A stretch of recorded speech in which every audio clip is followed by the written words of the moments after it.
warahmatullahi wabarakatuh. Salam Om Swastiastu, Namo Buddhaya, salam kebajikan. Perkenalkan, kami adalah mahasiswa program Kampus Mengajar Angkatan 6, Program Studi Pendidikan IPA Universitas Brawijaya Madura.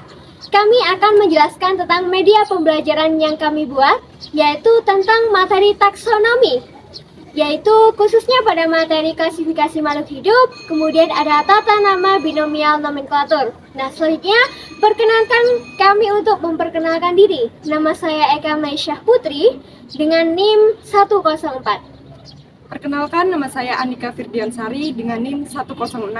Perkenalkan, nama saya Sabrina Jansabita dengan NIM 118. Perkenalkan, nama saya Marsha Faustasika dengan NIM 051.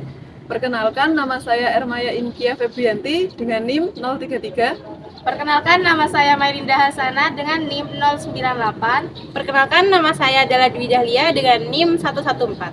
Nah, di sini kami membuat scrapbook tentang materi taksonomi, yang mana pada halaman pertama adalah covernya. Kemudian pada halaman kedua, di sini ada tentang materi klasifikasi makhluk hidup. Kemudian di sini adalah penjelasan dari setiap klasifikasi. Kemudian pada halaman berikutnya di sini ada contoh klasifikasi makhluk hidup. Di sini ada hewan, kemudian ada tumbuhan. Dan kemudian di halaman berikutnya ini ada tata nama binomial nomenklatur. Seperti itu. Klasifikasi makhluk hidup terdiri dari domain, kingdom, phylum or division, class, ordo, family, genus, and species. Nah, untuk domain sendiri, domain adalah tingkat teratas dalam klasifikasi makhluk hidup yang berdasarkan perbedaan jenis selnya. Selanjutnya yaitu kingdom. Kingdom ialah tingkatan yang merupakan pecahan dari domain yang terdiri atas 5 klasifikasi. Ini adalah phylum atau division yang merupakan tingkatan setelah kingdom. Phylum merupakan tingkatan klasifikasi makhluk hidup yang merupakan tingkatan dari hewan, sedangkan division merupakan tingkatan takson untuk tanaman. Untuk kelas kelas itu merupakan tingkatan klasifikasi makhluk hidup yang diklasifikasikan berdasarkan kemiripan. Jadi kemiripannya lebih spesifik daripada phylum dan division. Selanjutnya yaitu ordo. Ordo merupakan tingkatan taksonomi yang digunakan dalam mengklasifikasikan organisme. Umumnya itu di bawah class dan terdiri dari keluarga yang memiliki sifat maupun karakteristik yang serupa. Selanjutnya ada family, tingkatan taksonomi yang di bawah ordo. Jadi, dalam satu family terdapat beberapa makhluk hidup dengan jenius atau marga yang sama. Selanjutnya ada genus. Genus sendiri yaitu tingkatan taksonomi yang berada di atas spesies. Hewan yang memiliki genus yang sama secara fisik akan memiliki kemiripan. Yang terakhir ada spesies yang merupakan tingkatan taksonomi terendah dan menunjukkan jenis makhluk hidup itu sendiri. Contoh klasifikasi makhluk hidup. Yang pertama ada hewan yaitu sapi dengan kingdom Animalia, phylum Orchodata, subphylumnya Vertebrata dengan kelasnya Mamalia, ordonya Artiodactyla dengan subordo Ruminantia dengan famili Bovidae.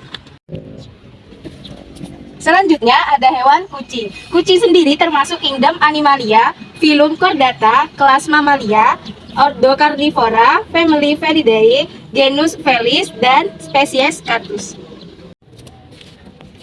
Contoh klasifikasi makhluk hidup selanjutnya yaitu pada hewan anjing. Nah, di sini anjing termasuk ke dalam kingdom Animalia, phylum Chordata, kelas Mammalia, ordo Carnivora, famili Canidae, genus yaitu Canus, dan spesies Lupis dan subspesies Familiaris. Contoh klasifikasi makhluk hidup selanjutnya yaitu ada anggrek. Anggrek termasuk ke dalam kingdom Plantae atau tumbuhan. Subkingdom Thrasiobionta, superdivisi Angiospermae, divisi Magnoliophyta, kelas Monocotyledonae, ordo Orsidalas, famili Orsidaceae, genus Planaeopsis, spesies Planiopsis, amabilis JJS. Contoh klasifikasi makhluk hidup yang selanjutnya adalah pada tumbuhan mawar. Mawar termasuk ke dalam kingdom Plantae atau tumbuhan. Mawar juga termasuk ke dalam subkingdom Thrasiobionta.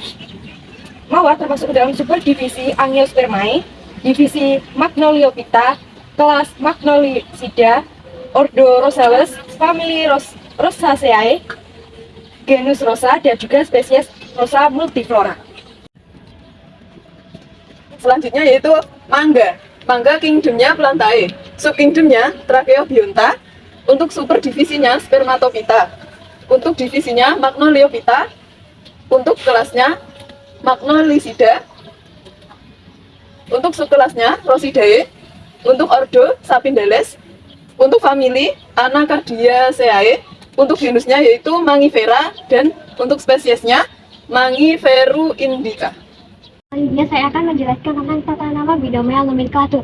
Nah, syarat dan ketentuan tata nama tersebut yang pertama yaitu nama makhluk hidup terdiri atas dua kata. Contohnya yaitu Cyprinus carpeo yang termasuk ikan mas, kemudian ada lagi Pipermingulum atau lada. Nah, selanjutnya aturan yang kedua, nama pertama itu menunjukkan genus dan kemudian huruf pertama itu menggunakan huruf kapital. Contohnya yaitu Cyprinus dan Piper, C-nya besar dan P-nya besar. Nah, kemudian untuk ketentuan yang ketiga yaitu nama kedua itu menunjukkan nama spesies yang huruf awalnya ditulis dengan huruf kecil. Contohnya Carpio dan Picrum. Kemudian yang keempat, jika nama takson tingkat spesies terdiri atas dua kata atau lebih, maka kata kedua dan berikutnya harus disatukan atau ditulis dengan tanda hubung. Contohnya, Hibiscus rosa sinensis, maka harus ditulis Hibiscus rosa sinensis atau Hibiscus rosa strip sinensis. Kemudian yang terakhir yaitu ketentuannya, jika diketik dengan menggunakan komputer atau laptop, maka kedua kata tersebut harus ditulis dengan huruf italik atau huruf miring. Nah, apabila tidak ditulis miring, maka tata nama tersebut harus digaris bawahi. Nah, contohnya Zea mais. Zea itu termasuk genus, kemudian mais itu termasuk spesies.